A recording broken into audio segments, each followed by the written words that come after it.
Today of the past, tomorrow of the present. You have probably heard once or twice before that children are the future. The children today are the hope of tomorrow. A burden or a duty or purpose given to each child of each generation is to carry on the legacy of humanity. To learn lessons taught and also learned by the past, to be better than them and to be the light of the future. So what are the children of today going through? To answer this, or at least try to answer this, we must first know that there is no definite answer to this question. That is because every child or person is going through something different. But let's just talk about some known issues that the students are going through and why is it happening. So, to discuss this, let's first go back to 1.5 years ago, where there was no pandemic and it felt like another world compared to today. Going to school every day, 5 times a week. Different things to bring daily, different subjects to learn. Every day, different lessons and different activities and quizzes and homeworks to do, different performance tasks to cram, and recitation to get extra points. These are all things that students did back then. So, what was it all for? Well, it was all for numbers on paper, it was all for numbers on a card. Now, don't get me wrong, grades are very important and I can never deny that, but to say that the grades are the end all and be all for school and for students, I think that's just wrong. I know people that have risked their own health for grades. I know friends that go to school sick. To me, the effort of going to school was always worth it. To go through all the activities and to be tired was always worth it because I got to spend time with my friends and to secure my future. But to sacrifice health for grades, it never made sense to me. I mean, I can't use my grades or the money I get from it if I'm bedridden or dead. I don't understand it. But these people are not stupid. They know that their health is more important. So why do they do it? I mean, I think that the main factor is expectations. Expectations from their teachers, their classmates, their parents, their friends, and most importantly, themselves. Expectations to keep those grades higher than 90, to pass in time, to be perfect. Students are always nervous every time it is the day of giving of cards, and I think it's about time that people know that average is okay. Not every score has to be above 90, not every quiz has to be perfect, and not every activity has to excel and be the best. Not every performance task has to impress everyone, and not everything has to be perfect. I think that the bar has been set way too high for students, and the sad thing about that is that it's the students that set it that high for themselves. Moving on from a time that feels like an eternity ago, March 19, 2020, the date of the last face to face class of Bulacan State University. COVID 19 or SARS CoV 2 has plunged the entire planet into a pandemic wherein people have to wear face masks and observe social distancing. Though it has only been 1 year since the beginning of the pandemic, humanity has already responded to the virus better than any pandemic in the past, resulting in a vaccine in just 1 year of it. People all over the world has been affected physically and mentally, but now I want to talk about how it has affected the students or children. The pandemic stopped all face-to-face classes, resulting in a modified type of learning wherein students get to choose between asynchronously, synchronously, or getting modules every month.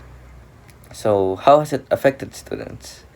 Well, fortunately, I don't know anyone close to me or friends or family members that have got the virus, but I do know family members of friends that have got it. But the students themselves have been affected more mentally than they have been physically. Waking up every day to the same scenery and going straight to the laptop or phone just to attend the class. The mental strain of the mentality of, I have to get through this week, only this week, I have to get through today.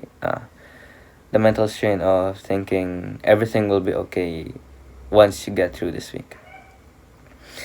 The pandemic stopped the interaction of the students with their friends, and they only the only rest they find in doing so much and getting tired from everything.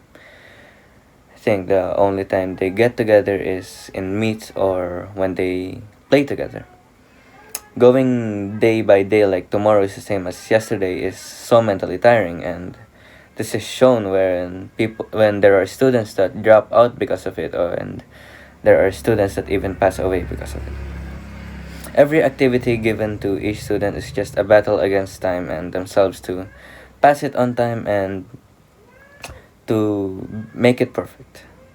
And it has come to the point where there are some students that pass it past deadline or don't pass it at all, and this makes it painstakingly obvious that the mental strain of today's classes is far higher than it was back when there were face-to-face classes.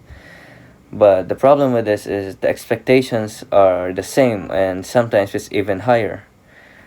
A lot of people argue that it's even higher because some people say that it's easier to have online classes because they have the comfort of just staying at home and attending through phones or laptops.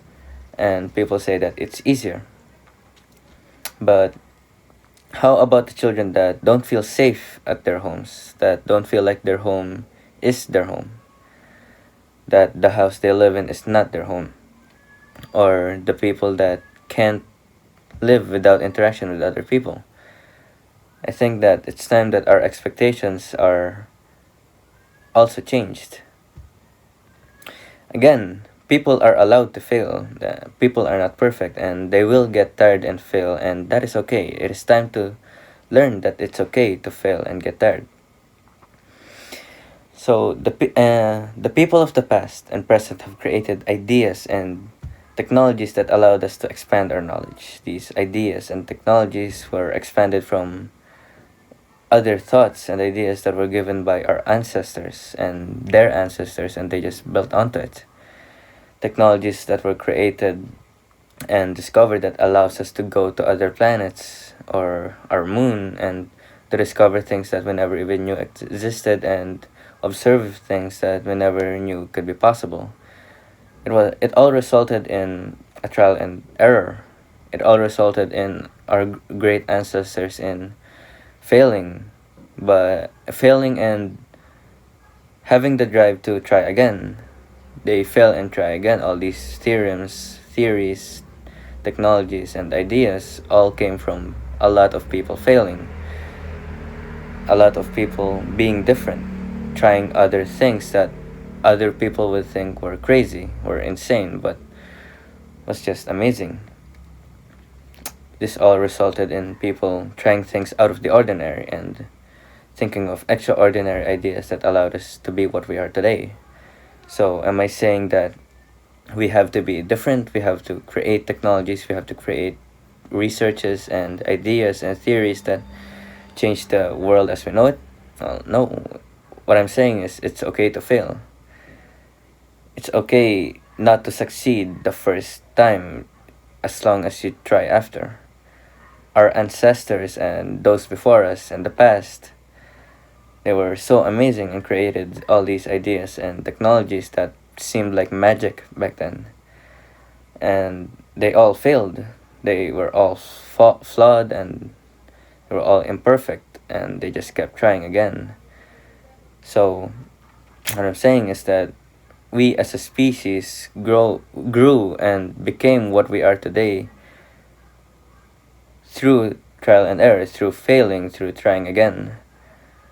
If our amazing ancestors made all of this technology and everything we know today had flaws and failed, why do we have to be perfect?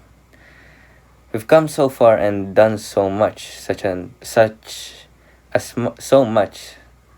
as discovering things that we never even knew existed, and we've come so far as an imperfect and flawed species, and I think it's time to accept that we are not perfect, that it's okay to be flawed and imperfect as long as we keep trying. I think it's time that people learn to expect less and accept imperfection.